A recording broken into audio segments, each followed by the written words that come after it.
Okay, what is up, everybody? Welcome back to my channel, Mystic Watch. Today we got a pretty special video, and it's not really a video. We are here live on Twitch. Most likely going to be live again in the future, every single week, every other week. Say hi before I get doxxed. Oh my god! And Nolar with the intro. What's good, Nolar? How you doing? Hey, Nolar, you're a fucking legend, bro. remember what I said? I said Okay. Let me finish the intro. hey. But we're here. He went there. I didn't go there. Okay, You know what I'm saying? we're here on episode 1 of the Full Counter podcast, and with me, with our other two hosts, I believe that's how, I don't know how podcast works, I think that's the correct term. We are here with Zenrot, or Zenrotto, Zen, whatever you want to go by, and Neo. What's up? That's it? That's all you're going to say. What's up? Yeah, that's what's up. Yeah. General What's up, greeting. Okay. All social media will be linked down below. And for future purposes, if you ever want to watch this podcast live, we will have it on one of our 3 Twitch channels. So if you're unsure of whenever it's going to go on, make sure you're followed to all 3 of us. And then besides that, on Twitter, we will always have a tweet day before, day of, whenever we're going live as well. So that should cover social media. And as for questions, this is a pretty laid-back podcast, right? We're just here to have a good time, talk about general stuff, Grand Cross related, but it doesn't necessarily have to be Grand Cross related. We can just do whatever. If you guys ever want to submit questions, I'll probably do this for every podcast as well, where the day before I'll have a thread up, and you guys can just ask us, whatever questions you want to ask, and I'll pick from there, or one of us will pick from there and go from, answer it. So, let's get started. Alrighty. The first thing that I want to start off with is the question that I introduced in our group chat before. I have played JP Grand Cross, since day one, right? So I already influenced by this game, and my opinion of the game is heavily based off of JP. So for both of you guys, actually, Neo, did you play JP at all? So I was day one on JP, and I played it for about like a month. Pretty like casually, like just like grinding story, not really like paying attention to the community or the subreddit or anything, just playing it. And then I got to a point where like I needed gear, like good gear and good, strats and everything, and I just didn't want to get too deep into the Google Translate memes, and so I just like moved to like logging in every day. So I did play JP for a bit, and then after that point like followed the meta and like releases and stuff, but I never really like played it. Okay. So we kind of have a little bit of different experience between all 3 of us. But like I said, I am curious as to your guys' opinion of global launch. Just with all the, hype that was being built up, overhype I should say. How was the expectation versus the reality of the game? Do you want to take this first then, or? Yeah, I'll go first. So the expectation was obviously way like overblown, but that was inevitable. But the game was good. I don't know that global launch is as good as it could have been, but that's not really a testament on the game itself. That's more about the way the devs are managing the launch. Mm-hmm. I just don't like the idea of launching your game with like top tier banner. Oh shit, it's the next fucking top tier character. Oh, it's been 3 weeks. Here's another top tier character that you have to have right now. Mm-hmm. But other than that, I think it's been good. Enjoying the content pace. I don't think it's like too fast. I don't think it's too slow either. It's like right in the middle. I'm for it. Yeah, I mean, I think that's kind of where I am too. I'm probably a little more extreme on it, like, because I played JP for a little bit, and then when they announced global, I was like, oh my god, I had so much fun playing that game on JP. I just didn't know what anything said, and it like really stressed me out, and I didn't feel like dealing with like Google Translate and all that stuff. So I was really excited. Like I was telling everybody who played JP, like the second global comes out, like prepare, because I'm gonna go all in. Like I'm so excited, and it totally lived up. Full disclosure, I spend money on Gacha, so the high tier every week banner doesn't really bother me. But I can understand how for like free-to-play players, it's like, oh my god, like, are you serious? Do I actually have to keep like Bon, then Merlin, then Gother?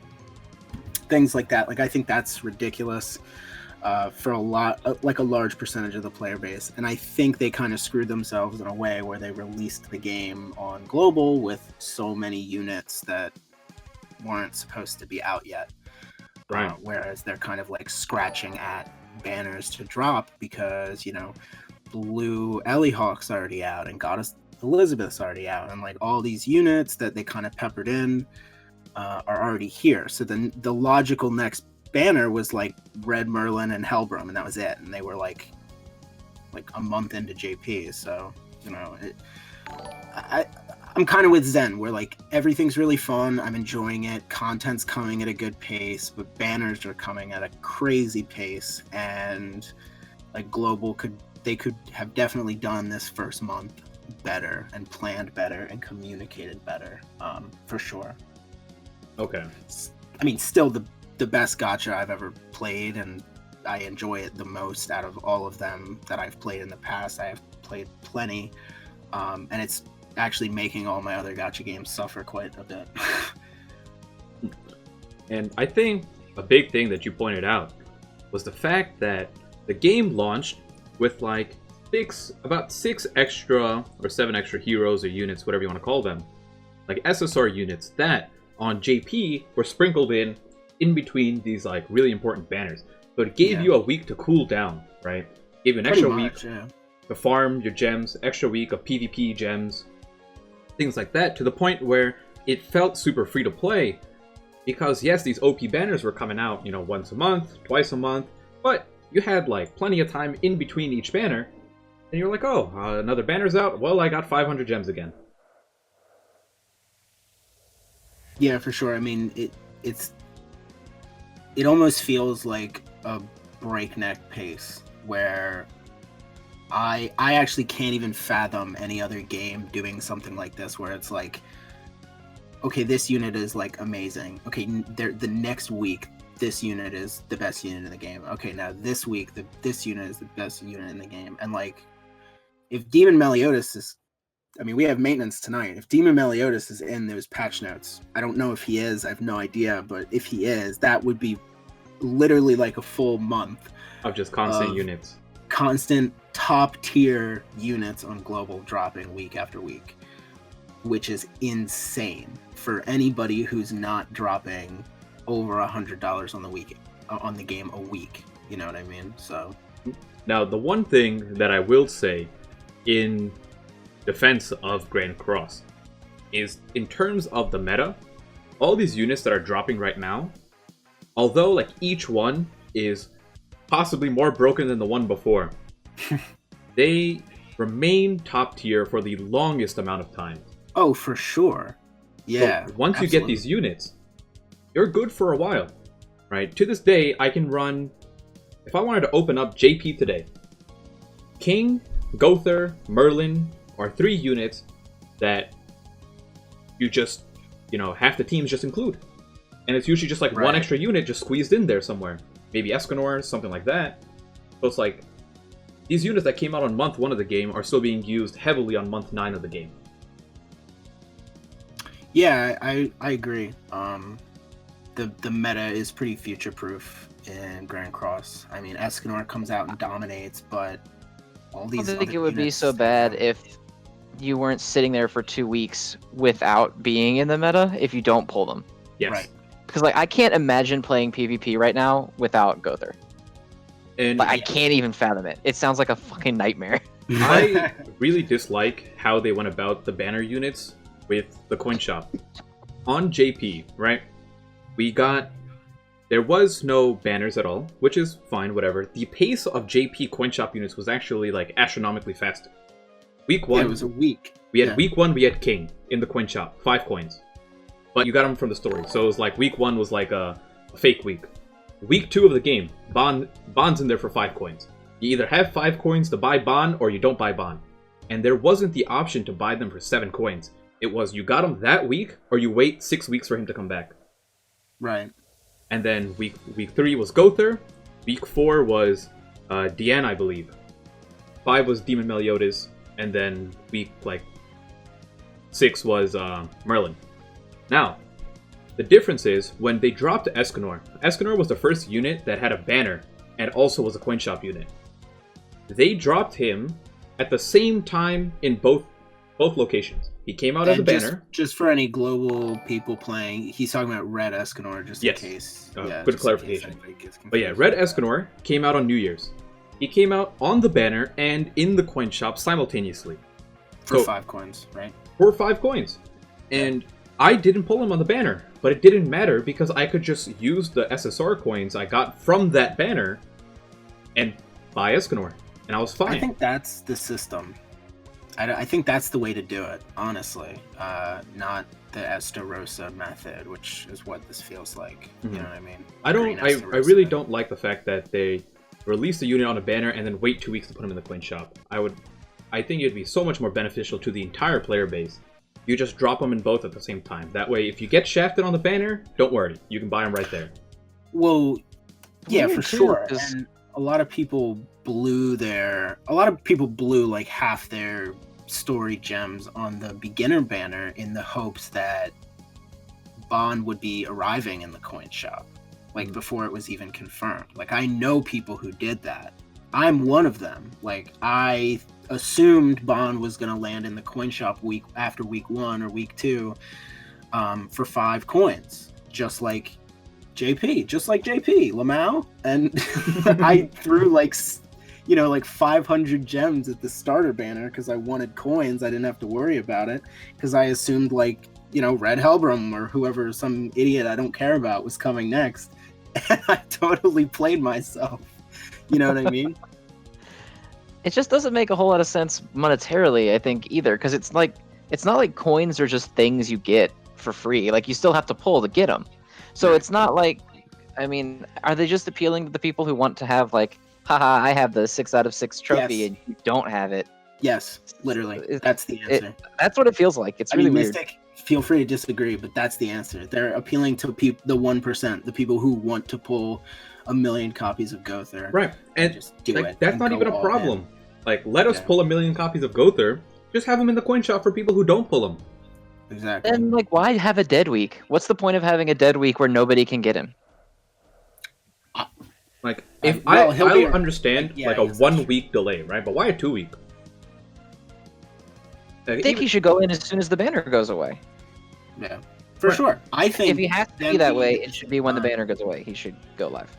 Well, their explanation was, we want people to, if they don't have coins, they can pull. But if they do have coins, they can just use coins. But that doesn't work because they fucking pulled on Bond, so they have coins. Yeah. So the thing is we've been constantly having these banners every week, and they know people are pulling. So the explanation is, like right now, full disclosure, I think I bought a dupe with Bond, which was a dumb move because I used 2 more coins, but.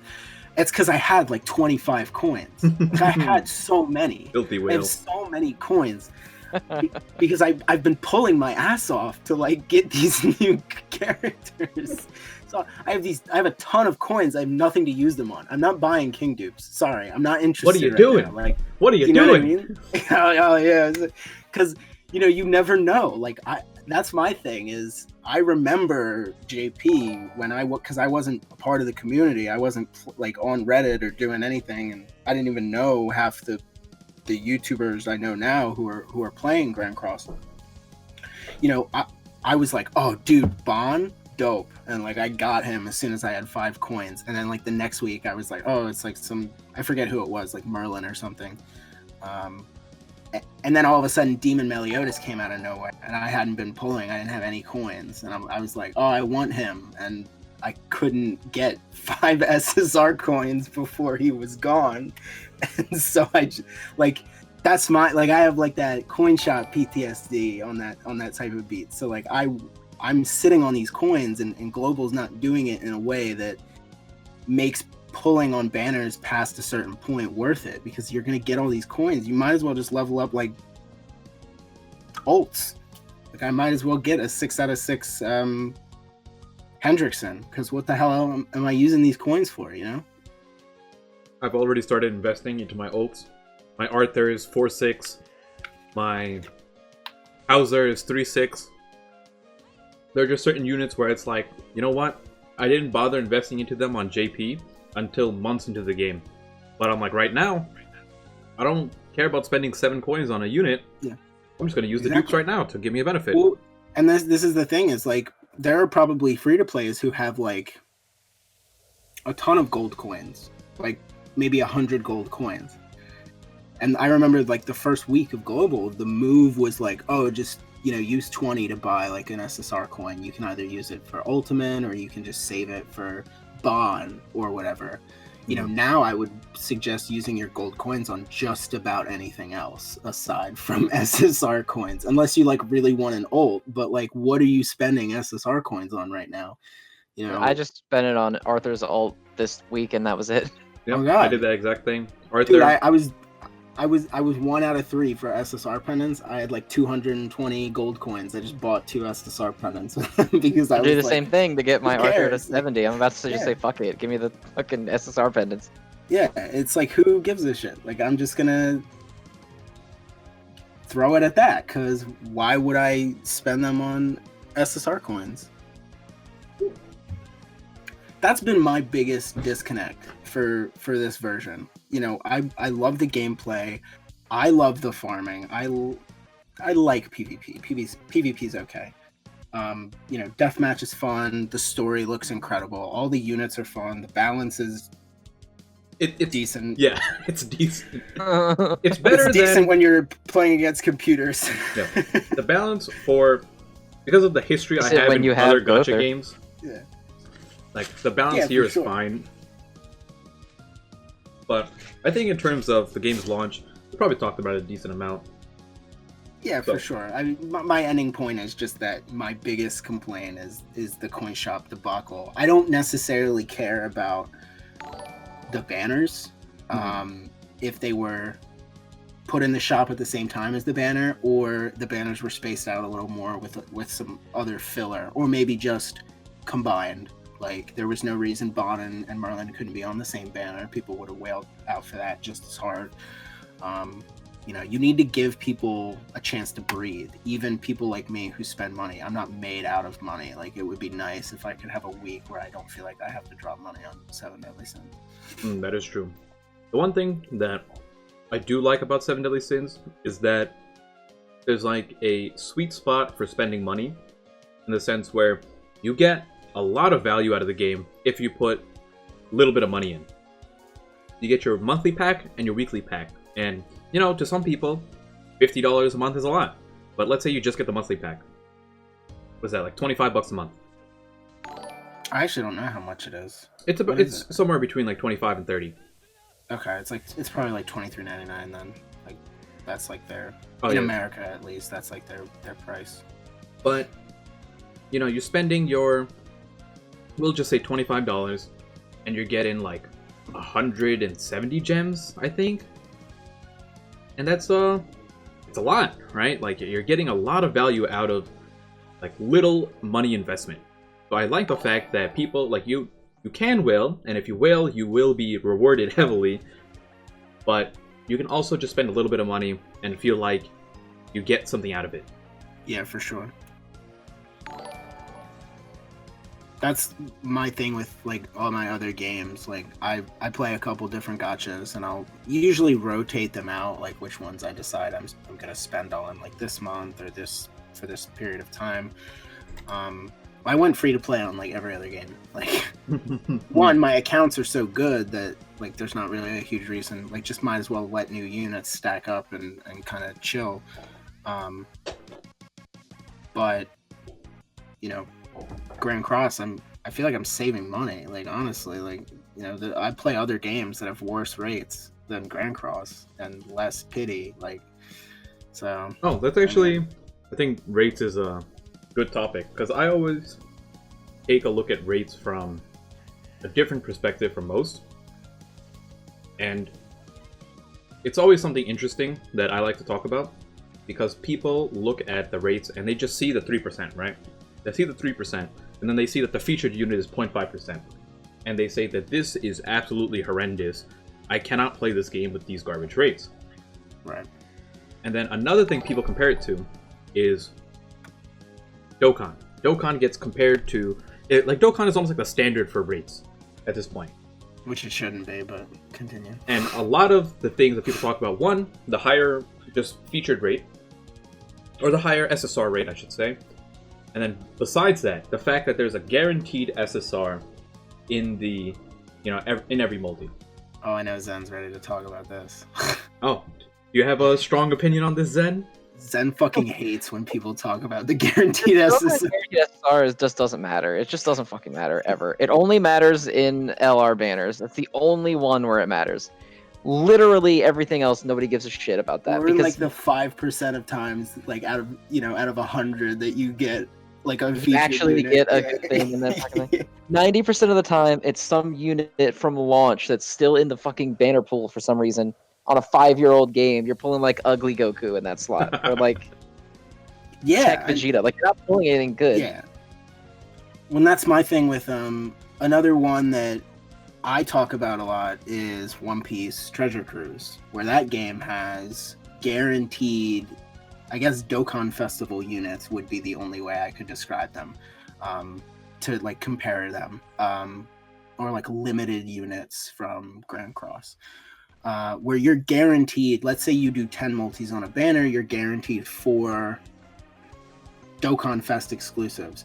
Now the problem is every Dokkan Fest exclusive is piled in to every single banner. So if you pull a red poster, that's what a rainbow is in Treasure Cruise, it could be anything. It could be a red poster from the very beginning of the game, which is garbage, or it could be the newest, hottest unit, and there's no kind of diversification. They don't take crap cards out of the pool. They muddy the water, so to speak, which is another thing Dokkan does, where it's like you get an SSR, but like how many times have you pulled an SSR on Dokkan and you sigh because like it sucks?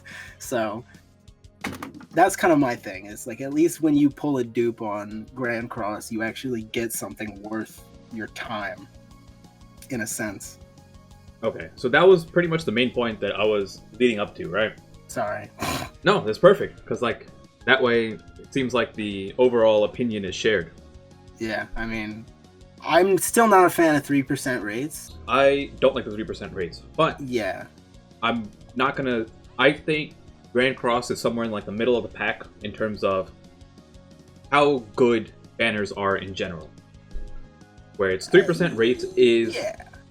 Yeah, I'm spoiled on rates, like, big time. Yeah, Zen, Masters, Zen right? comes from like 7% featured. I come rates. from a privileged world of Pokemon Opera Masters and Opera Omnia, where it's just like premium currency goes so far in those games.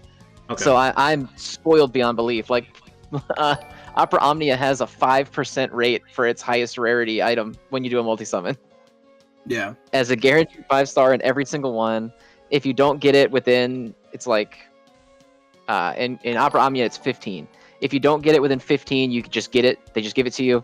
And if you do get it while you're building up to that, there's other stuff you can pick with like your pity points to reward yourself with. So you don't have to pick that one, but you get the option to. You save up to get it, but then if you pull it on the way there, you can get different things. Like you can get limit break materials or like a different weapon for a different character on the banner or something like that. Okay.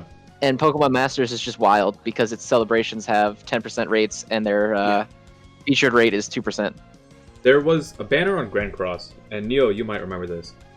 It was a 7% banner that they did, and they just gave 7% banner rates because it was for like the 7 sins, and they're like, here we go, 7% banner rate. And it was such a good banner because I pulled like dupes of everything and just stockpiled on coins. And they have yet to bring back an increased banner rate besides this like Meliodas that's 4%. I think that's an absolutely garbage banner whatsoever. Yeah. Unacceptable for the amount of money this game makes and like the player base. They could just bump it up to 5%, right? Just bring the standard up to 5%. Redistribute the percentages however you want. Yeah, I mean, I guess, but like at that point, it feels like I'm bargaining for my life. Like it could be worth like 2 more %. You know what I mean? It's like I just think of like Grand Cross is like it's the middle child. Like you have games like Bleach Brave Souls, which have the worst gacha of any game I've ever played in my life. Like there's probably worse. That's why I said games that I've played. Like I hate summoning on Bleach. I don't even care. I pull the trigger and I expect to get nothing, and that should never be the feeling. Seven Deadly Sins, like yeah, like I'd probably put that around like One Piece. I think that's the best comparison. Like every couple multis, you're guaranteed something, and when you see that rainbow or that red poster, it could be something good, or it could be like a dupe of something that you have, or it could be a really outdated unit that you never or something. Oh shit, yeah, boys. I'm sorry, I'm interrupting the whole thing.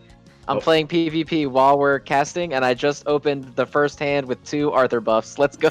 Oh, you're people that Let's run fucking Gotha go. Arthur in, like, I actually have, like, less respect for people who run Gotha Arthur in PvP because of how unlucky I get. Galland Arthur is the way, man. Let's fucking go. First round, 40% stats, complete debuff immunity. Get fucked. I verse And he's people. using Jericho, so goodbye all your fucking damage. I use people like, I'm climbing up, and I verse someone who has like 15k less CC than me. Turn 1 goes Gother into Arthur, level 3. Oh, I guess I lose. Game's over. Bodied. I actually done. got my Arthur from level 1 to 70 today. 6-star already. Wow. Oh, I'm ready. I'm ready to commit. What do you guys think we're getting tonight? If anything, I should say. There is a chance we get Demon Meliodas, because when Escanor came out, he came out, level 75 already existed, right? And that was with Chapter 8. Didn't he introduce 80? Yes. So I believe they're going to have to introduce 75 either this week or next week, no matter what they do. Well, I was saying this to you last night, I think. Like, 75's in the game. Like, if you click I saw on that. Limit Break for a character that's at 70, like, you can see the materials, and you can see the name of the boss and everything. Like, I feel like they have to unlock the Crimson Demon. It's just like tonight. there. Because it's weird. Yeah. When Chapter 7 came out, we got 75 on JP. Like, Gallon came out and 75 existed. It was just like that. Yeah, and that's weird because, well, obviously, because it's not weird, but like obviously, Demon Meliodas had a game for a while at that point, so it's very odd that like we're there. Everything's up. Like this was something I considered like this update. They probably obviously lifted it right from the JP version and just translated everything. So maybe like Crimson Demon's probably just sitting there in the files, but you can't access it. So And I think the main reason for that is because of the banners. They want to release Demon Meliodas before dropping, or while dropping 75. And I think in order to drop Crimson Demon without Demon Meliodas in the game is something that, although we might be able to beat it either way, it's something that they don't want to do because Demon Meliodas is the key unit.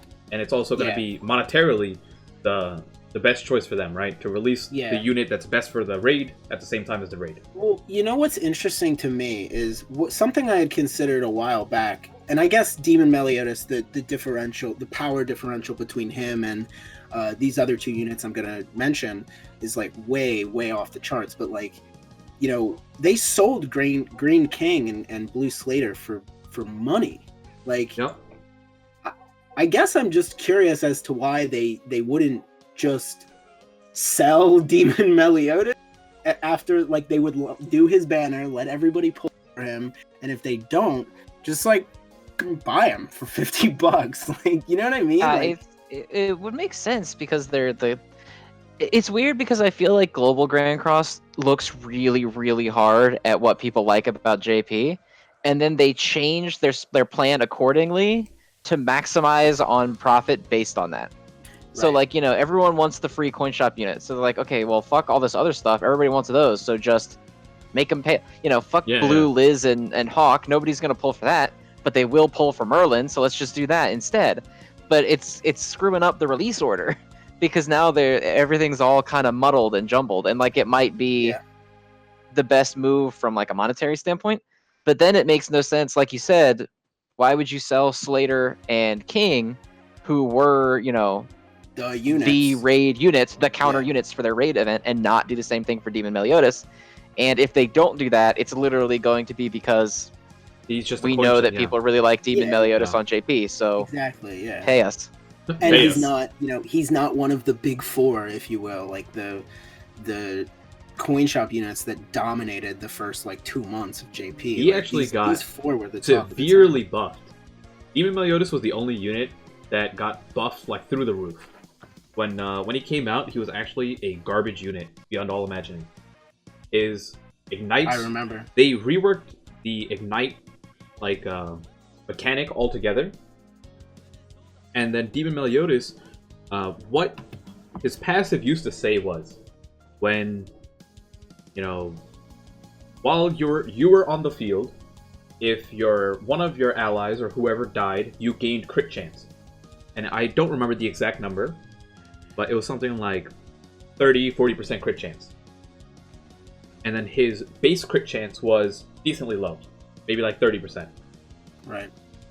And what people wanted to do was they wanted to put Meliodas in the back, so that whenever someone died, Meliodas would come in with increased crit chance and just destroy people. And it didn't even work that way. So they had to rework his entire passive. They changed his stats. Steroided him up. I remember this. They- Because I remember I got an account that had him. Because I wanted him so bad, and I didn't prepare well, so I got my hands on an account that had him, and I remember he was, Yeah. like, But even after his buffs, man. he was like sporadically used in PvP, but not really. He was mostly just a PvE unit. yeah, he's definitely more PvE, but that's why I want him so bad, because that's my bread and butter. Y'all are all the PvP heads over there. PvP, I just love getting all the rewards. 60 gems a week. Yeah. Man, that is I've been slowly insane. climbing up. Gother and Galland release, I climbed from gold 5 to plat 5, and now I'm just slowly kind of chugging along. Try to I aim feel for like I'm like fighting the exact same teams every time, and I feel like there's never going to be a point where that's not what's happening, but at least maybe the point that that's happening, I'll enjoy it more. Like using Escanor might be a good time to climb, because I actually enjoy playing with Escanor.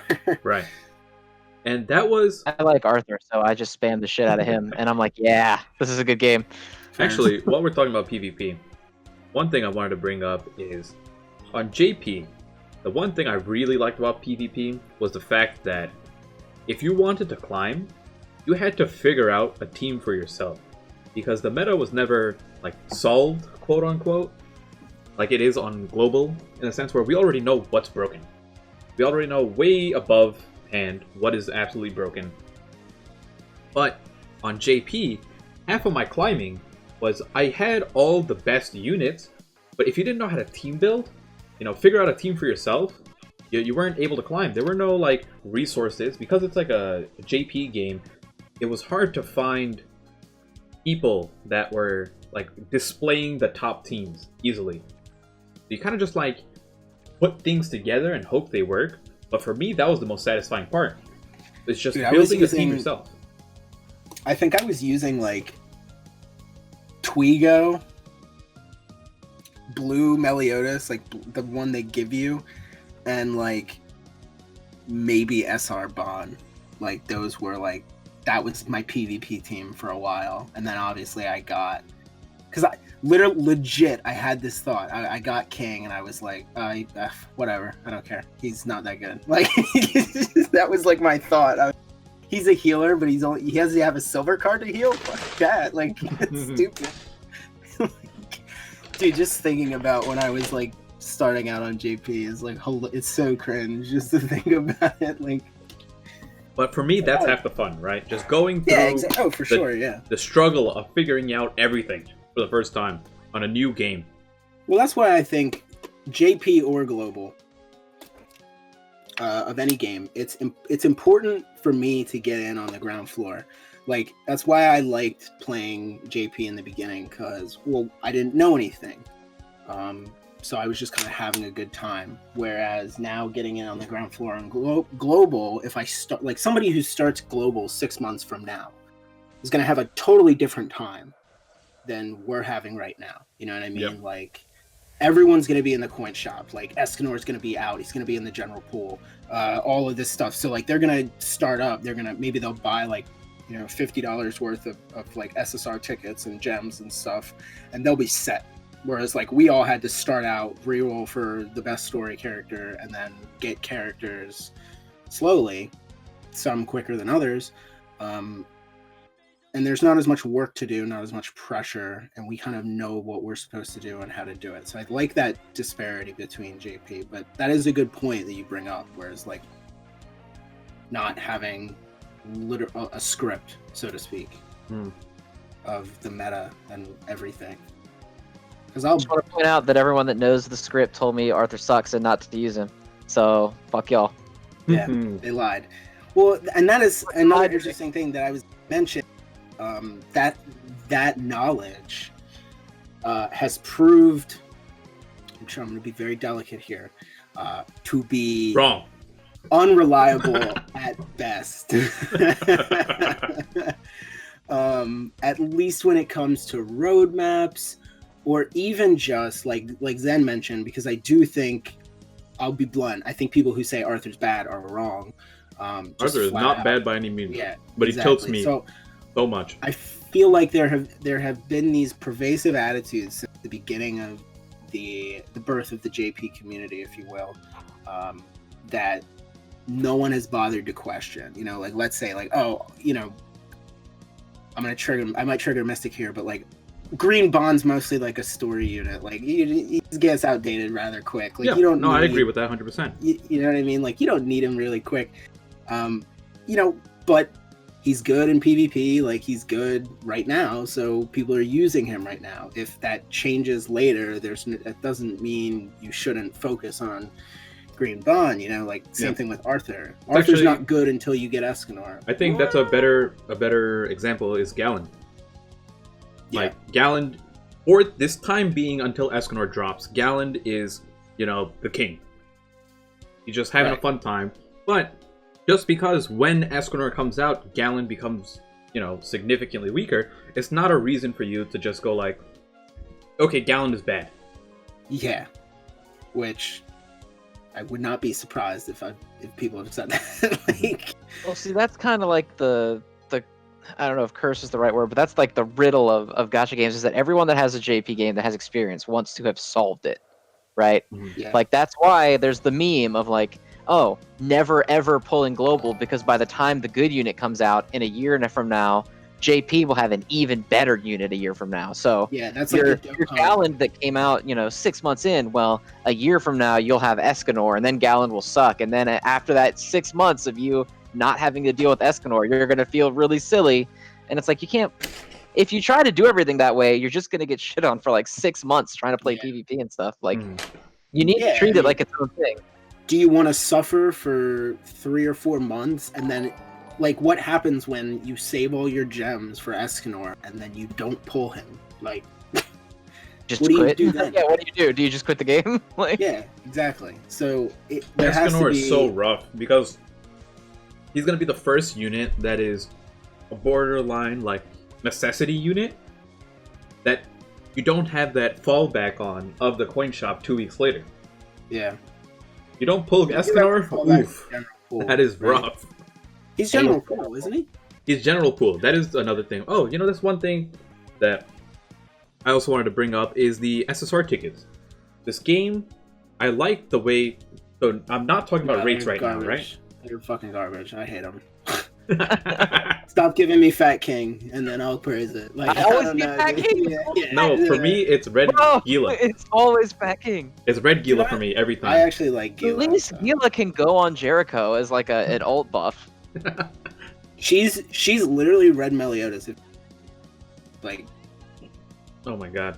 Hey, I'm just saying, she's got Ignite. Like, the fact that the game makes every unit in the pool, I definitely enjoy that. It's just like... well, it's a blessing and a curse, right? Right. On JP, plenty of times what I'll do is, every single week you get your SSR ticket. And that is something that I think people underrate heavily. Because what I tend to do is I stack up on SSR tickets till I have about 10. And when I have 10, by that time there's probably like 3 or 4 units that I missed. I just summon, and of the 3 or 4 units, I tend to get like 2 of them. I'm like, oh, well that's nice, you know. Like, I don't have to summon on every single banner because I have a decent amount of chance of just getting them in the future. Yeah, and there are people on JP who have had accounts since day one where they literally just log in every day, collect everything, and close the game. And if you look at their accounts now, they have like 70 tickets. Well, not 70 tickets, probably like 50, right? Yeah, it's around 50 something. You know, 50 something. And like, I just started a JP a week ago, just for fun. Like, just because they had that Lost Vein going on and all that stuff. I bought an account for $5-6. It had like 800 gems and 50 tickets, SSR tickets. I literally got every unit I could possibly want already. Boom, done. Like, that kind of stuff is great because even players who, if you just log in every day on global, like you're kind of keeping up in a sense. I mean, you're going to come back with a lot of work to do, but you're still going to come back with like, okay, well, I haven't played the game in 14 weeks, but I've been logging in every day, so I have 14 SSR tickets, and I have all this stuff like that I've been getting from logins, all these gear keys, all these human race, what are they? The tickets? The SR tickets? Like, yeah, the human race banner. Those 12% tickets.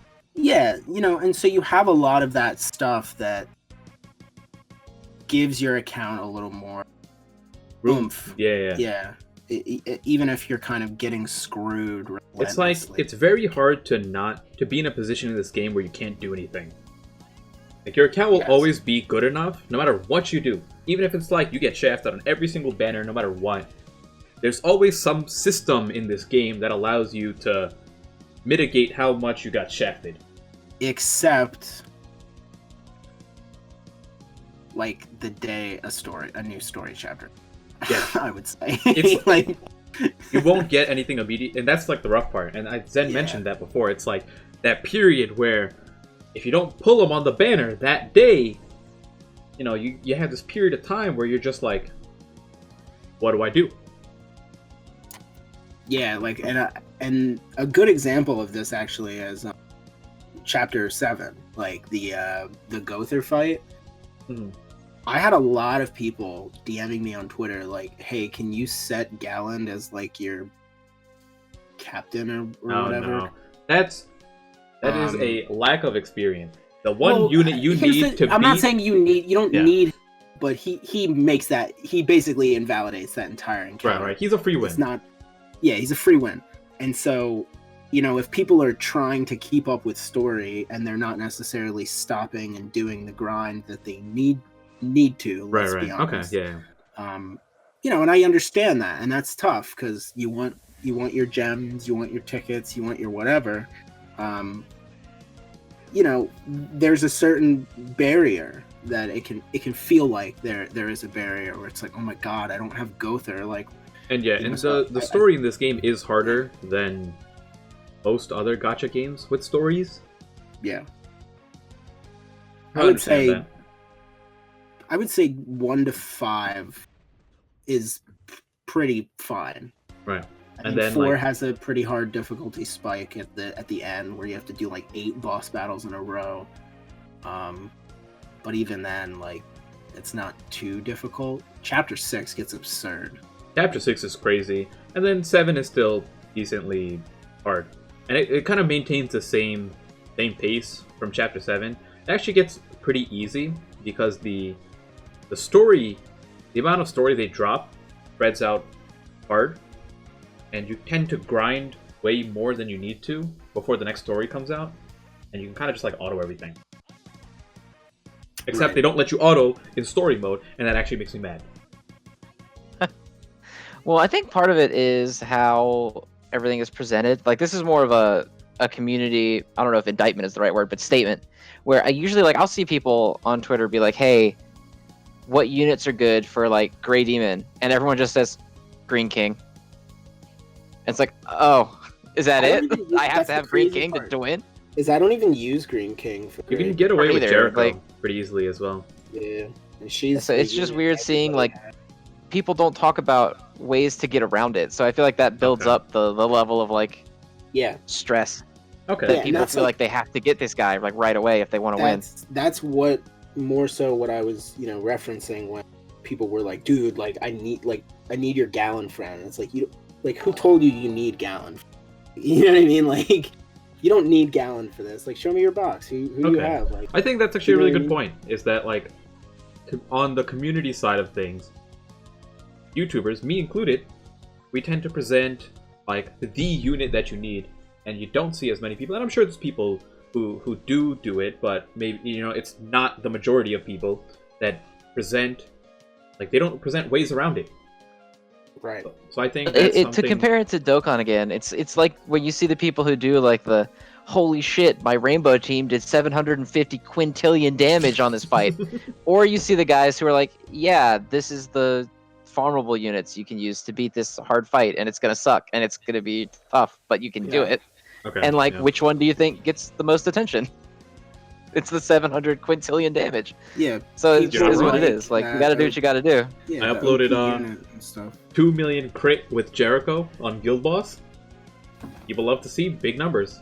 Yeah, but here's Like the the numbers. thing. Like, I know that, like, yeah, people like big numbers, and that's a meme, but, like, Jericho is a unit pretty much everybody has. Like, Yes, I consider Jericho what I a mean? free-to-play unit.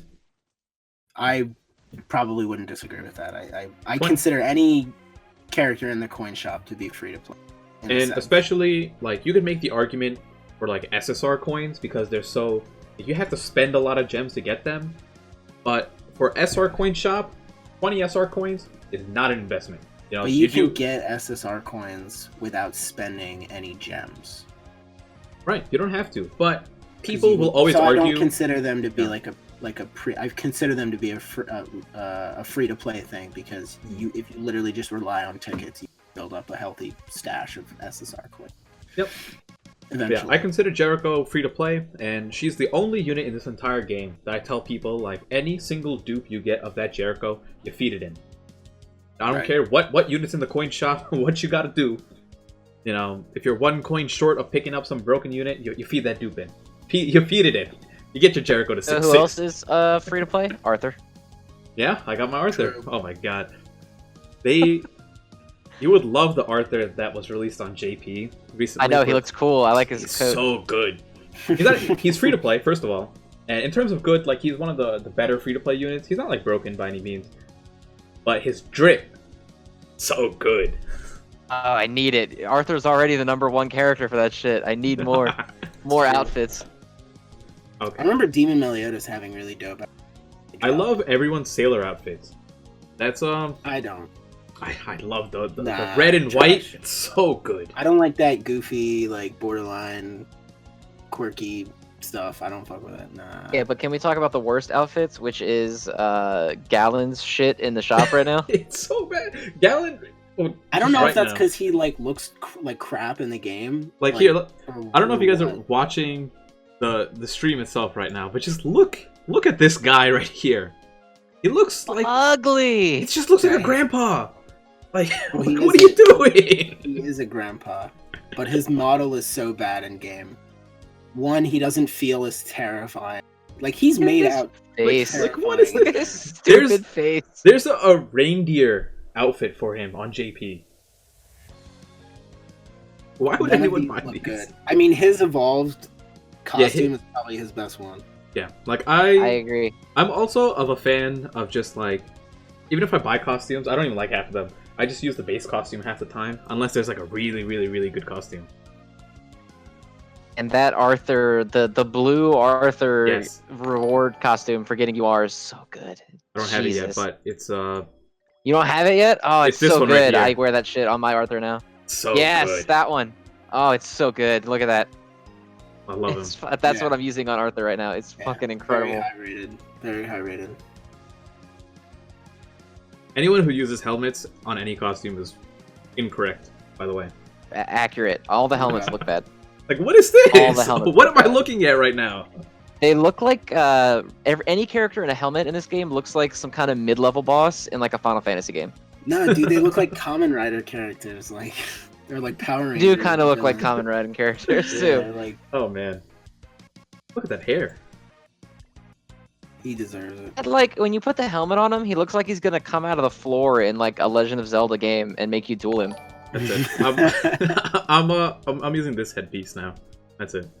Ears. The ears. E-boy Arthur. Yeah, boy arc. Okay, let me go through. RXD Arthur. Let Bet. me go through the thread and see if there is. Yeah, let's do some questions. Yes. I have the thread up. Do you want me to? Yeah, how about you pick a question that stood out to you, and we'll go from there. Cool. We just gotta find a good question. Give me a second. Yeah, so this was something I saw last night that I definitely wanted to talk about. What are your thoughts on data mining? How do you think companies should react to mining? And then there's a third question attached to this guy's tweet, but it's unrelated. So let's start with those two. What are your thoughts on data mining, and how do you think companies should react? On the legal side of things, I know absolutely nothing, right? But when it comes to just data mining in general, Yeah, just like make it up. I don't care if Right. it's like I just find it super useful. Because there's like two things for me that I care about data mining. One is preparing for what's coming out. Depends on how early you get the data mines, right? But data mines can help you navigate your account better, right? You get a banner image 2 weeks early and you're like, whoa, I didn't know that was coming out. That's sick. Okay, save it for that. But the main thing for me is just, I love knowing what's coming out ahead of time. It's hype. right. I want to know. Don't take that away from me. Yeah, and especially Yeah, see, that's Netmarble who does their patch notes at like the stupidest time, like 2 hours before the game goes into maintenance. It's ridiculous. That's the like difficulty of it is like on one hand, sure, protect your IP or whatever you feel like you got to do, but on the other hand, like it gets people excited. I guess that they feel like there's more benefit to people going in not knowing what the hell they're getting into than anything else, because like they obviously don't want you to plan out your account. That defeats the purpose for them. They Yeah. just want you to just go blind on whatever you see and not make like educated decisions, because then it impacts their bottom line if you do that. Mhm. But like it just seems dumb.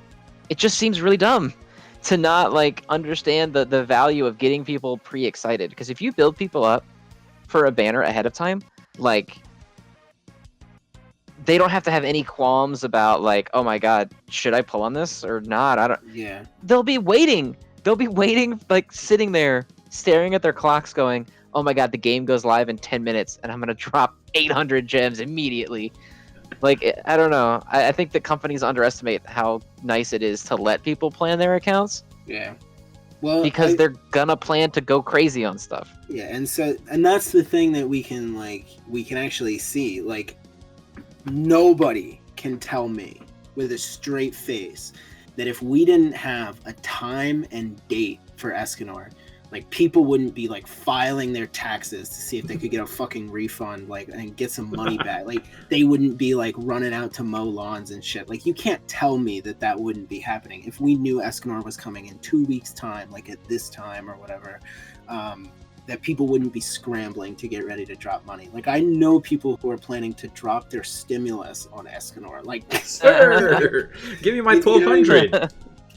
so I think my thing is data mining is a powerful force on games where the community, not the community, the communication between the devs and the community is awful. So, Grand Cross, for example, the Netmarble is notorious for like keeping the community at arm's length. Like I've played a good amount of Netmarble games in the past. They don't want anybody knowing how they're made. They don't want anybody seeing when things are coming out until they damn well decide. Now, content creator programs. Full disclosure, this will happen with 7 Deadly Sins. You guys will get advance notice of updates, and you will get to play with the updates on like test servers and stuff. Aha! That's gonna happen almost undoubtedly. First world that's what privilege. happened.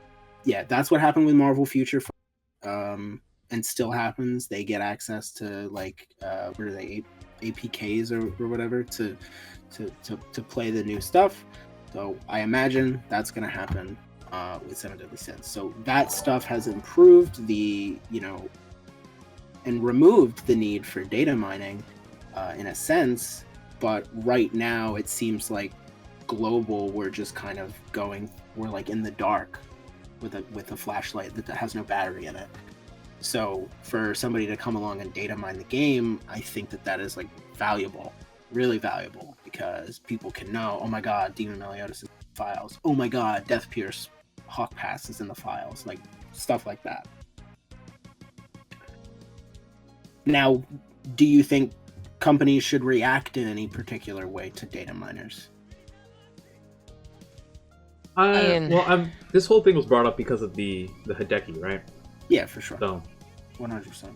I just don't like the fact that he was targeted and no one else who was data mining, for example, JP was. And I get they're two separate things, but it just felt really unfair. Like, if you're gonna target one data miner, target them all. At least be consistent with whatever your philosophy is. Well, yeah, and it also looks kind of bad, right?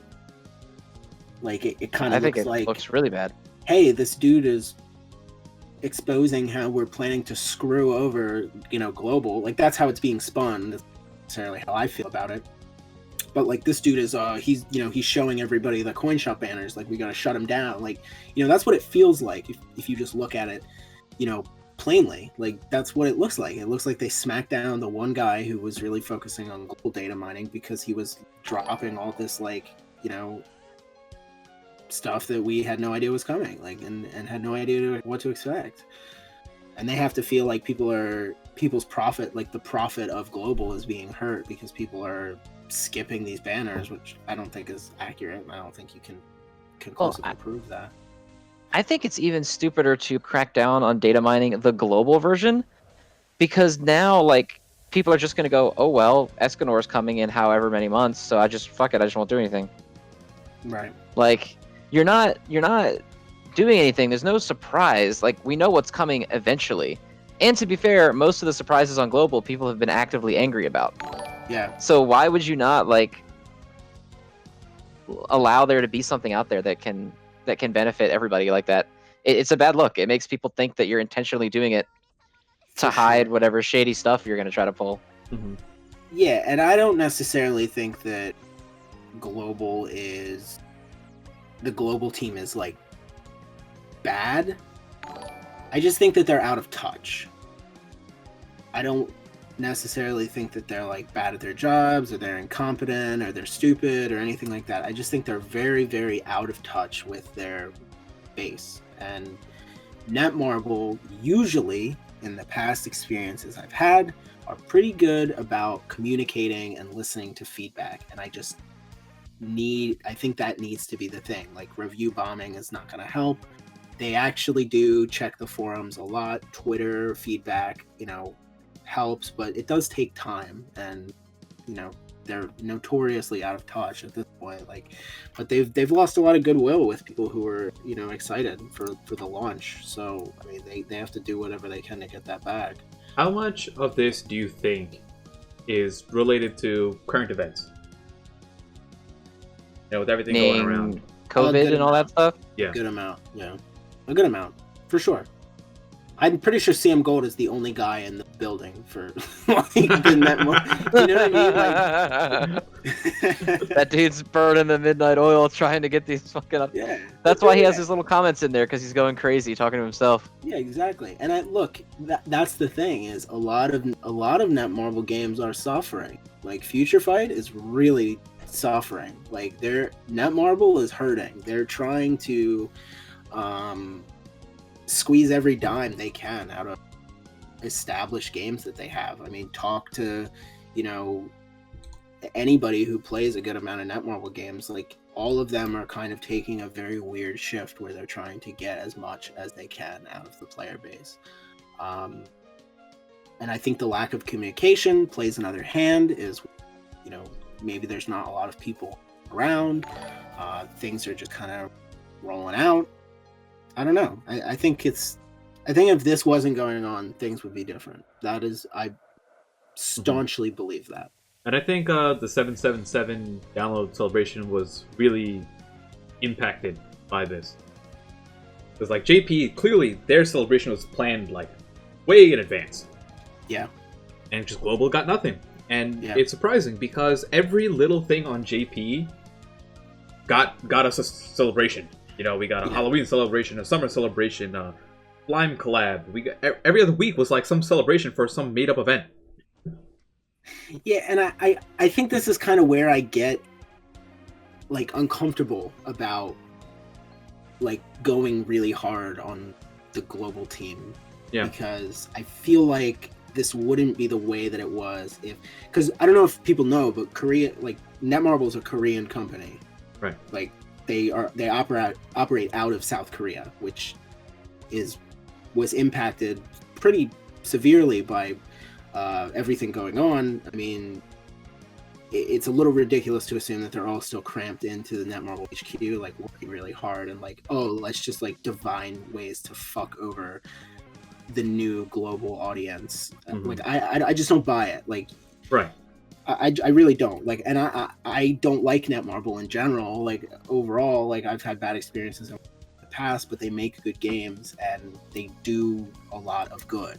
So this seems very out of character, and I feel like a lot of people who are coming onto the global train for Seven Deadly Sins are used to Dokkan or Legend, maybe not Legends. They should be used to getting screwed if they're playing Legends. But they're used to like a little more mainstream gacha that are, you know, friendlier, if you will. But this, even for Netmarble, this is super out of character. Well, communication is just the problem, I think, because like to harken back to Pokemon Masters again, that game, like everybody hated it for a really long time, and they were like, "Wow, fuck this!" Like, and the devs were just radio silent, and people just bailed, like, because if you don't communicate what's going on, nobody's gonna give you the benefit of the doubt. Like, a company's not your friend. I'm not like, oh, my buddy's having a bad day, but I bet he's just cranky and he'll come around. Like, you're an entity that wants my money. Like, I don't have any sympathy for you. So like, when you don't communicate with people, they're not gonna assume inherently that like everything's fine. They're gonna look at what's going on and be like, okay, well, screw you then. Yeah. Where with Pokemon Masters, something as little as like they released a letter and they said, hey, we know you guys are unhappy, and we're seeing it, and we're feeling it, and we're feeling what you're feeling, and we know what's going on, and we just want you to know that we're working on it. And soon we're going to release a plan that's going to tell you how we're working on it. We can't do it yet, but like, we know how you feel, and we know that you want us to make it better, and we're going to do that for you. And immediately the public opinion shifted, 180. Right. It's like, I mean, the reaction was insane. You don't even have to do anything. It just let people know. You don't have to fix it right now, or whatever. Like, even if you don't think it's broken, like, you don't have to do anything. As long as you just recognize have to it, tell people. Yeah, exactly. And that's the crazy thing. This is going back to what Neo said on JP. Like, so I have no previous knowledge of Netmarble, right? So this is my first time playing a Netmarble game, and from the time I played JP, we'll just say like the first like 6 to 7 months, I like out of my mind blown. So like I said, no previous experience on Netmarble. I'm like, these are the greatest devs to grace mankind. And pretty much the same experience you're having with Pokemon Masters, I was having with Netmarble. Every single week, we're getting dev notes, patch updates, and they're just like, yep, we're doing this. We heard that you didn't like that. We're fixing this. We're fixing that. Here's an event. Here's an apology. This. Here's, I'm like, what's going on with this game? And they were like this with Future Fight, too. I mean, they still... And it's died down right around the same time that everything else has been going wacky with their other games, like, which tells me right away that they have to be suffering. I mean, because right. So I personally, given them benefit of the doubt, I'm really happy with how the Green side and JP side have handled that version of the game, and I'm just gonna, like I said, I'll give them the benefit of the doubt for now. There's a lot of stuff going on, and if things don't improve over time, like, okay, sure, my opinion will change, but for now, I'm still on Netmarble boat, and I'm hoping that everything works out. Well, I mean, plus, and there's a good way to navigate the woods right now. Like, you can survive. You're not going to have every unit, not that you would on any other gacha game, but you can make it through. You can roll with your king and your green Meliodas and Bon, and maybe you get Gother, maybe you get Merlin, maybe you get one of these characters, maybe you don't, but you can survive, and it will get better, it will get easier, it just takes time. That was the big thing. And you're 100% correct. I think it's just exacerbated by the combination of no communication and every single release every week is like sets the world on fire. Yeah, like SS plus tier, like holy shit. Like, because even if they keep releasing people, like let's say they do Hellbrom next week, some people who don't like PvP will skip it, but all the people who do are like, oh my god, I gotta get him. And then after him, it's like, bam, Demon Meliodas, you won him for this raid, you gotta clear this raid, here he is. Then right after that, bam, Escanor, and it's like, Jesus, I need you guys to chill out a little bit. Yeah, and like it sounds dumb because obviously their goal is they want to make money, but like a lot of gacha games have banners that are just like, okay, cool, if you want, that'll be in the general pool in 6 months, like whatever. Yeah. If don't you care want about that. Summon, yeah. And it's like you said earlier, like I can't think of any other gacha game that just hurls the top of the tier list at you every single week. Yeah. And it's tough. It's tough. I can't even think of another game that has weekly banners, to be honest. I can, but not ones that aren't filler. There's a lot that have weekly banners that are like, hey, here's a wrap-up banner, the stuff that you might have missed over the past whatever. But not ones that have back-to-back, like, brand new stuff, especially with only one unit. Like, it's nice that Galland and Gother weren't one unit. But, like, Bon and Merlin, like, that kind of sucks, man. I hope they don't do that anymore. Yeah. I mean, they might, but... I mean, I think you can safely say at this point that if you have pulled 2 of the 3 coin shop units that have come out, that's a big if. I understand that that's a big if. I don't even think you need 2 out of 3. I just think you need Gother. I think if you got Gother, you're fine for the foreseeable future, regardless of what you have. So if you got Bon and Merlin, or you got Gother, or you got Gother and somebody else, you're fine for a while. I think if you have Merlin and Bon, you need Gother necessarily. He'll make everything a lot easier, but you don't need him. Like, I feel like you can chill. You don't need Demon Meliodas unless you want to do Extreme Crimson with your eyes closed. And half the people are doing hard Grey Demon anyways. You don't have to do Extreme anything. Exactly. And so I think at a certain point there has to be a level of responsibility placed on the player. It's not always the big bad. I mean, I really do not like big companies, don't get me wrong, but it's not always like the dev's fault that they're chucking banners at you. Like, at some point you have to exercise a modicum of self-control and not throw everything that you have at Bon. Like, fucking Bon. Like, it's like, okay, like, Escanor is coming. So, and this was something that the JP YouTubers did a decent job at, where they would say, like, hey, here's Bon, he's really good, you don't necessarily need to summon for him, look at all these other units, look down there, look at Escanor, look at Blue Demon Meliodas, look at, what's her name, Lilia? Is that her name? Yeah, Lilia, I don't know who that is. And Derriere, look at all these units down the road that are going out. Like, Bon is going to get outclassed in terms of being a beefy attacker. Who knows when Gother's coming? Maybe save for Gother if Gother's going to be a banner. So, like, people did a good job, but a lot of people were like, oh, I threw 600 gems at Merlin and pull on Gother. And it's like, well, it sucks. You know what I mean? Like, at a certain, like, as soon as Bon dropped as a banner, I knew we were in for some shit. Like, you know what I mean? Like, I was like, all right, it's gonna be every week. We're going nuclear. Everything's coming out. Just hang on. But it's a fine line between both, because on one hand it's like, yeah, it sucks that they're doing that. And then on the other hand, it's like, but they're doing that. And no amount of like, you spent 800 gems this time, but they're not going to stop doing it for you. Yeah. Right? Like, they're doing that. So if you're playing the game, you have to be aware they're doing that, and you have to act appropriately, or else you're going to get bit. Exactly. I mean, it's the twin-edged sword, if you will, that, you know, one's pointed at you, one's pointed at the game. Like, they shouldn't do that, but they're doing it. So if you want to keep your head above water, you don't want to get stabbed, you can't be pulling on everything. And every game community understands this, and I feel like Grand Cross, because it's so generous, people assume that 40 gems a week from PvP means you're always going to be able to drop 800 gems on every banner, and that's just not how it I works. think part of it is the expectation from JP too, not necessarily the players, but like, oh yeah, in JP you can always get whatever you want, no problem, so you never have to worry about it. But like, that's not the case in global right now, and it might be eventually. It probably will be eventually.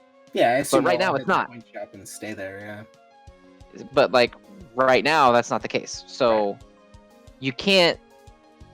Even if you think it sucks and like it's worse than JP or whatever, because I don't want to get into that stupid shit.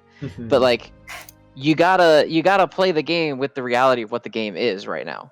Yeah. And if you don't like the reality of what the game is right now, just don't play it. But don't play it with badly. Yeah, exactly. And then with the expectation that all of a sudden it's gonna be what you want it to be, and then get mad when it's not. Right. Okay. Do we have? I have another thing from the thread that we kind of touched on, but only in like the tomorrow aspect, where somebody said like, talk about future updates that might be coming to global, and by might he probably means that are coming to global, just a matter of when. So like things coming down the road. I actually made a and I want to pull it up because my art is amazing. So we're gonna do this really quickly. And let's. We actually might be live for patch notes. We might end up being live. Oh my god, that's crazy.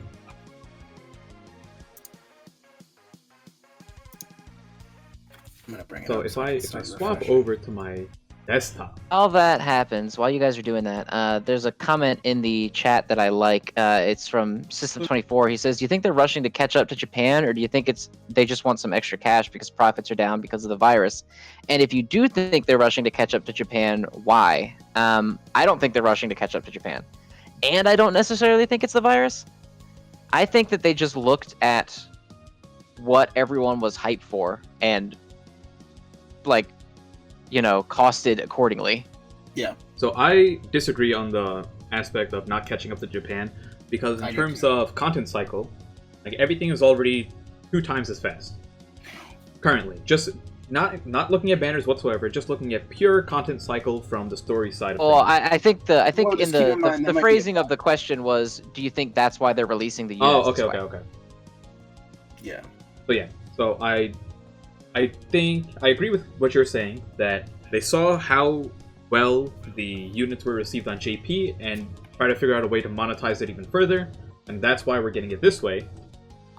But that is not why they're catching up. Actually, slowing things down, I believe, makes them more money. I don't know anything about business, so that's just like in my head. That's what I'm thinking. I'll tell you. Spoiler alert! It does. Yeah, I mean, if you, this is why a lot of gacha games. Well, this is a brief detour. We'll get right back. But like, this is why a lot of gacha games operate on like a 2.5 week schedule for banner drops and things like that. Is because pay schedules, like they want the player base, the maximum amount of the player base to be like cashed up whenever a banner drops. This is why you see games space out, like Dokkan, for example. Fate, I think. I probably shouldn't have said that, because I'm pretty sure Fate does like bi-weekly banners. Okay. It's absolutely why they do it in any company. They space things out because they want people to have money. This is why these weekly banners are so strange, because they can't expect everybody to have cash. Okay. So for anyone who's interested on my personal opinion on what I think is upcoming, you can take a look at this wonderful graphic that I made where I draw out on a calendar. Betacalendars.com. Look at how good this is written out. See, that says D Melly, I think. Oh, you were kidding about your art. Oh, okay. And then that's Hellbrum coming out. So that's my guess, right? On the 14th, those units come out. I'll be real. I know we just whined about weekly banners being not good, but I hope you're wrong. Like, Daddy wants his Demon Meliodas. Like, I want my Demon Meliodas. And then I start talking about Escanor. Oh man, this is great. I'm gonna start doing this more often. So yeah, this is a very detailed graphic of everything that's coming out from my mathematical engineering genius. But I just wanted to show that really quickly because I was super bored. Yeah, but I mean, has your opinion, has the appearance of maintenance for tonight, has that kind of changed, or Not yet, because everything's still. So prior to maintenance notice, I assumed we were gonna get maintenance either way. right? But logically, what I was thinking was, okay, the 14th is when the banner ends, the 14th is when we get a new update. I don't see them overlapping stuff, but then I had to start thinking, like, when do they squeeze in the level 75? So that's kind of where I'm mixed up between the two. Like, I can see them doing it either way, where tomorrow we just get Demon Meliodas and level 75. I'm like, oh. But personally, I think Demon Meliodas and Hellbrum will be on one banner together. So that's just like my guess that I'm sticking with. I'm gonna go all in. Like, I'm gonna go crazy. Like, I think it would be hilarious if they drop Hellbrum on a banner and put Demon Meliodas in the coin shop and drop Crimson Demon. I think I would lose it. Like, I would laugh so hard. It'd be so good for me. I would just not summon on Hellbrum, buy the coin shop Demon Meliodas, and move on with my life. I would do the same thing. I just think that would be such a good move. Maybe not financially, but you know, the PvP heads, because that's your top 1%. No way around that. Those are the people that spend the most money on the game, or the people who play PvP. That's just undeniable. They can go all in on a 6/6 Hellbrum if they want to. But Demon Meliodas, boom, right in the shop. 7 coins. I don't care. I'll put them in. Pick them up, yeah. Who cares? You just need one copy. You know? So that would be a cool update for me for tonight. But I mean, for me, in terms of the long run, I don't really know, because anything I could possibly know about JP doesn't matter anymore. I think your prediction of the Escanor on the 21st is a pretty solid one.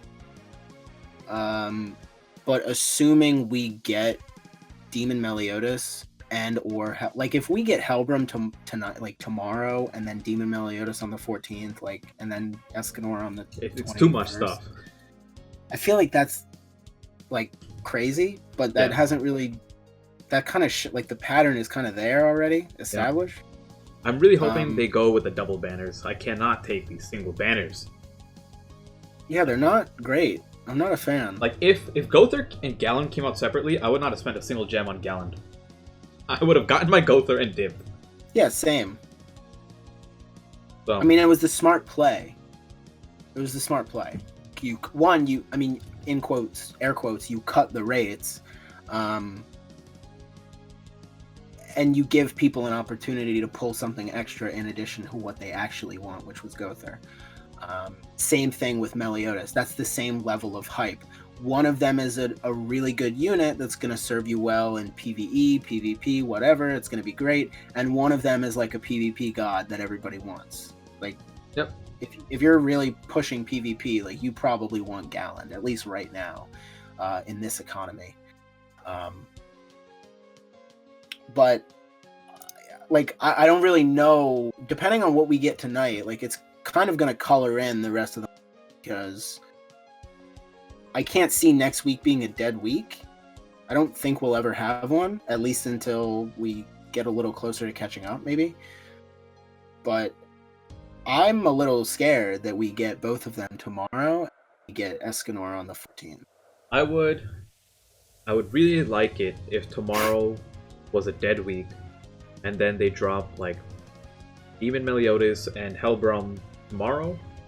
I mean, on the following week, or even if they drop Demon Meliodas and Hellbrum tomorrow, they make it like a 2-week banner, and then when that banner leaves, they give us Escanor on the 21st still. Right. I just don't want Escanor earlier than the 21st because I feel like that's just too much. I don't know, dude. Like, we got all I feel like it's more likely to happen where he comes out earlier than he comes out later.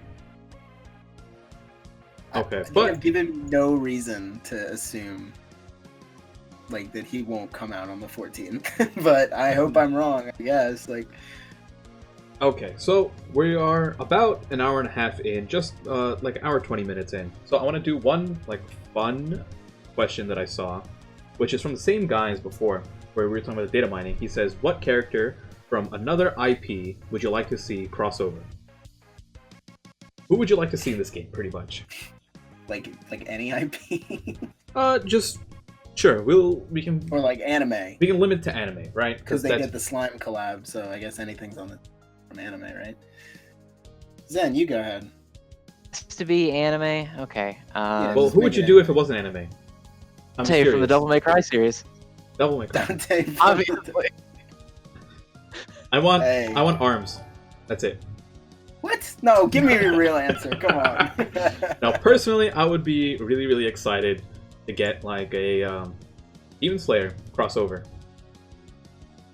I think with how visually forward Grand Cross is compared to like every other gacha game I've ever played, like graphics, like 10 out of 10 graphics for like a phone game. Like if you told me that this was like, you showed me this game in landscape and told me this was a console game, I would have believed you. So Yeah. if I mean, yeah. for you sure. give me Demon Slayer, I think this game would really, really like help push that like Demon Slayer like insane animation, beautiful art type of thing that it has going on.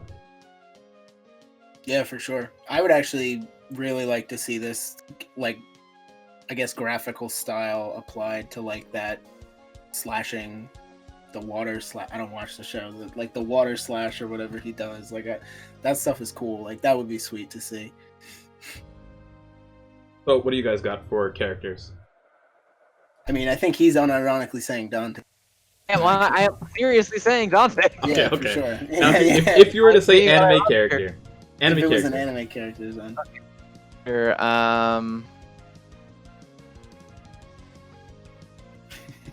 all his favorite shows right now are not about. He doesn't. none of my I'm trying to favorite think. anime characters are introduced to this kind of game. How do you get a Dr. Um, Stone crossover? What does that look like? Senku throws like a bottle at them or whatever. Yeah, just do what Gother does. He just uses support moves. It makes everybody fucking busted. Mhm. Um, Like Slime Collab, we No, got you know, 3 I minutes, right? So I want Jotaro, bro. Jotaro and Dio. that sounds great. Their support, their ultimate ability is just you skip the enemy's next turn. I would probably have to 100% go with Toriko and Zebra from Toriko. Like, I mean, that's your signature. that's my signature, and just thinking about, like you said, like the graphical style, like just ultimate moves, man, like those would go crazy. Like some of that like would be awesome. And I think their power level, like, it fits pretty well with, Seven Deadly Sins. So I don't think like it would be goofy to see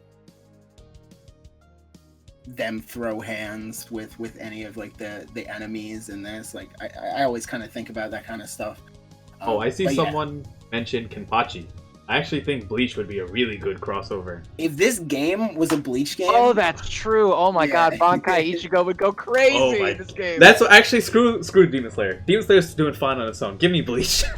yeah, Oh, could you imagine like Vizard Ichigo? Like Yeah, his dude. buff as he puts the mask on? Oh my my god. Or what if it's like a passive? He goes below like 50% HP, mask on. that would be nuts. Okay. Or he's like Galland, where like his ult buffs him, and like his ult him like screaming Bankai and doing a Getsuga, Bankai. and for like 3 turns he has the the sweet ass sword or whatever. Yeah, because they don't have transformations in this game yet. So I think that'd be like a cool mechanic to implement. I think at some point they're gonna have to. They're definitely gonna do transformations, right? Just like I think the one is gonna be a transformation. I don't like think I'm just thinking of it in the sense of like giant apes from Dokkan, right? You just do a transformation, it lasts X turns, and it's gone. That's it. Hopefully it's better than those. Though. Yeah, I really don't want giant apes.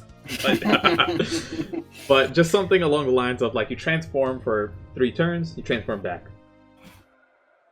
Okay. Yeah, that would be sweet. So, I mean, in a perfect world, we would just have a jump game that played exactly like 7 Deadly Sins. let me see if Kabuki, are you still here? Because Kabuki was telling me to summon, and I wanted to end off the podcast with some summoning. But if I'm he's not summoning here, with you, but okay, you go ahead. I'll do one multi. I'll do one multi. You know, we got our 60 gems for the week on PvP reset. We'll raise up the volume. Do your ad summon. We'll do the ad summon first. I actually got Red Nunchuck Bond yesterday off of my ad summon. Wait, was that it? Oh, what kind of... Hello? Oh my Fur God. and beauties. What kind of targeted ad are you? What games are you playing, bro? Wowie. Legend of Solgard?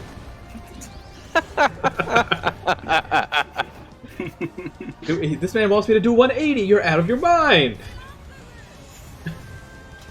I'm not a whale. Hey, bro, I mean, hit the pity. hey, Mystic, if you're so sure that this is a dead week, you should have no problem doing 180. Oh, do I believe in Oh myself? no! How are you gonna do that to me?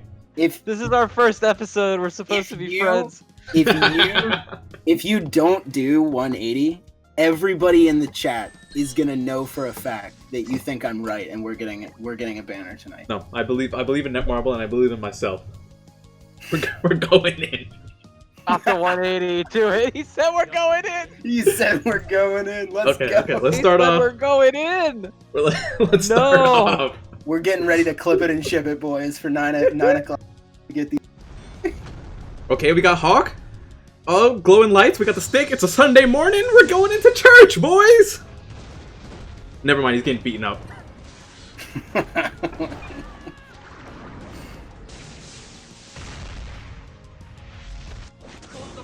My boy is getting baited for free. That's Oh, please. It's blue text. Oh, he's getting blasted. The stick. Oh. Please skip. Please skip. Please. I'm at 4-6 Gother. hey, you got Gother. Just It'll be fine. It'll be fine. It's another stick. I Man. hate the arm tattoo. I hate the arm tattoo so much. dude. I remember when I was on JP in the beginning. I thought the stick was like, oh, like I thought that was the shit. I was like, oh, dude, a stick. No, but the problem is he flashed the tat. If he flashes the tat, you're just fucked. It's over. Like I It's thought like the stick, biggest douchebag Facebook selfie. Like, it's over. I thought the stick was ironic. Like it was like he's so strong. He stick. All he needs is the stick. Yeah, Oh, he but- lost the fight. Boy got bodied. No. It's over, man. No. That's a fat skip. It was bad. I You should have got just... an Elizabeth. You did get an Elizabeth in it, so it's okay. It's a pretty good pull. There we go. This man said keep going. This man said keep going. Oh my Going. You got to drop all God. Okay, 180. we have Yeah, a broken you sword. Said, dude. You said, dude, you're sure that there's not Hey, gonna be a hey, banner? that's not a stick. That's He not a is stick. flashing the tat though. It's Sunday morning. He's lifting him up. Okay. Okay, yeah, he's picking the boy up. That's a good sign. Actually, no, it's not. It doesn't fucking matter. None of this matters. None of this matters. You're right. Yeah, none of the. It doesn't fucking mean anything. Somebody asked me what the summon animation is, and I just said, Oh, it's like, I don't know. he keeps losing. His cold text. Oh, he lost. He just loses everything, Oh, man. no. Oh my god, we're gonna get the best banner ever tonight, dude. Escanor Dude, tomorrow. it's gonna drop tonight, and it's gonna be Demon Meliodas and Escanor after you do this. We're gonna end the stream. Patch notes come out in 5 minutes. Oh my god. I want us to be live when it's dropped. Like, Oh man. Three more. No, this is a stick again. Escanor tonight guaranteed. Something like that. By the face. Oh, he's getting smacked around. I've single-handedly turned your entire chat against you. Oh man. Dude, he's getting bought. Kabuki just said, "Yikes!" He said, "Oh." Gold text, but it's got the stick. It's a draw. It's never anything good. And of course, this is my Nope. Dog shit. my most watched You only stream. got 2 golds! Oh no! Yo, that is 8 AP pots. That is stamina right there. Let me tell you. Well, Stamina.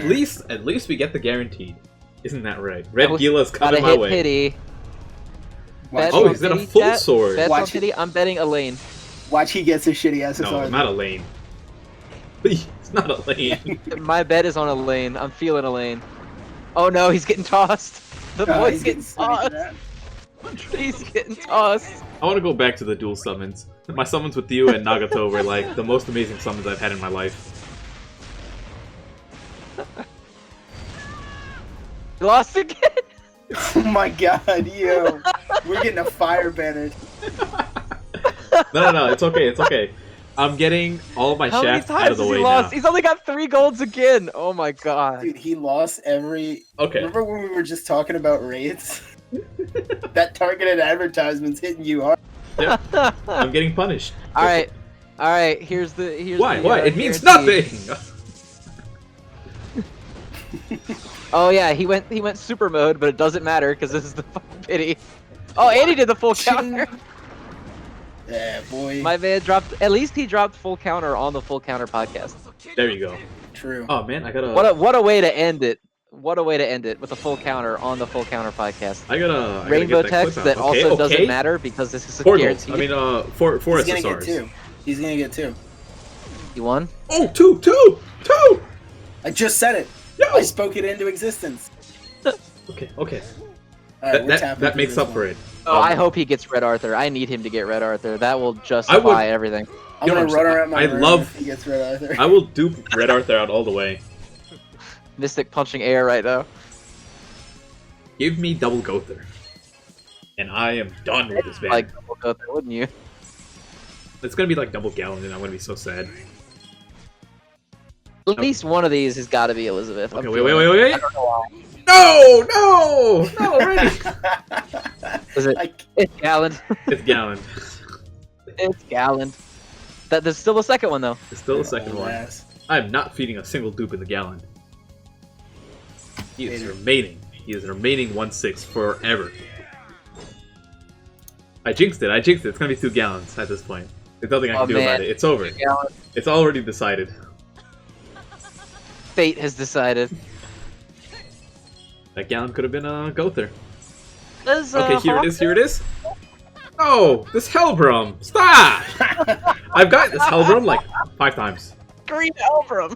Red Hellbrum dropping tonight, confirmed. Whatever. It's It's alright. it's 2 coins. It's not the Poggers. worst result.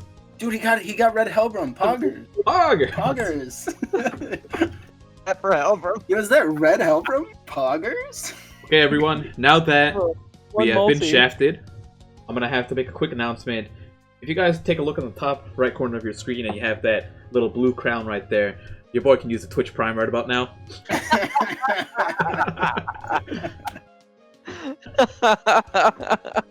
Look at that gem count. Oh god. Look at this! Look at how many dupes I have of this guy! Oh my god, no. It's got 4. Feed him in. Get him in with Helbrum. He cancels all buffs and stances, dude. That's OD. Oh, man, Dude, feed them all. You're out of your mind. I'm not feeding a Not single to one of mention he these. gets a 28% gain on each coin. Wow. It's so bad. We're going to the coin shop and we're just buying something. What do we got? Yeah, Kabuki's nowhere to be seen. Yeah, where'd you go now, Kabuki? Kabuki closed the tab, dog. I got 12 coins. What do my coins look like? I got 2 Gil Thunder, 3 Gilas, 4 Hellbroms. Oh my god. And a lane and a Gil. That's rough. If you don't spend all your coins on SSRs in here and items like SSR pennants, if you don't drop all your coins, that means you're afraid to admit that Demon Meliodas isn't going to land into the... Don't set him up twice. Why not drop all your coins right now if you're so confident it's a midweek? Yeah. Why don't you just piss away every resource you have so you're not prepared for the update? We did it. We did it. King dupe. Bought a king! That's all I'm leaving it at. Coins. He dropped them. Let's go. God. Wait, how many coins do you have left? Well, I was at 12, so I'm at 5 left. Oh my god, so if they drop him into the coin shop and don't discount him, you're fucked. Wait. No. It's not the end of the world because we can do this. We go into draw. And we got 3 SSR tickets. Oh. Coin time. Point time. And look at this. I got Coin 44 of these tickets right here. Coin time. Coin time, boys. It's all good. Okay. I was gonna do this for a video, but this is prime time right now. We're going. We're killing time. Are patch notes supposed to drop right now? They either drop right now or 10 p.m. So if they don't come out within a minute or two, it's gonna be 10 p.m. Oh, guaranteed. Oh, wait, that doesn't count. Oh my god. I got so happy, but the GSSR ticket. Oh man. I'm sad. No one gave me a Prime check. I really wanted a Twitch Prime right about there.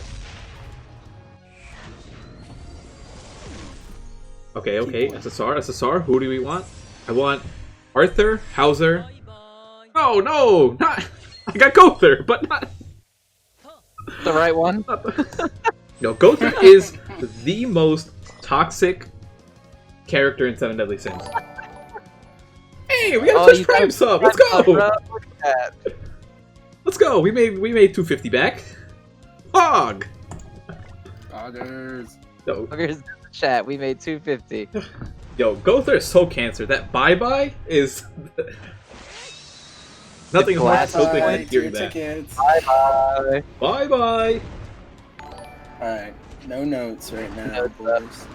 No, it's okay. It's 9:01. That's okay. Man, this is a long podcast. And someone asked before if this podcast is weekly. I think we're gonna decide if it's weekly or bi-weekly. But at minimum, it should be bi-weekly. Agree. Yeah. Oh my god, he won! I won! You never see that before.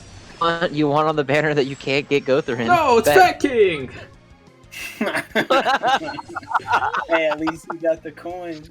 What a victory! It's Fat King. I made a tier list, and I have like all the units ranked, all the SRs, all the or the Rs are rare, or everything is ranked as well.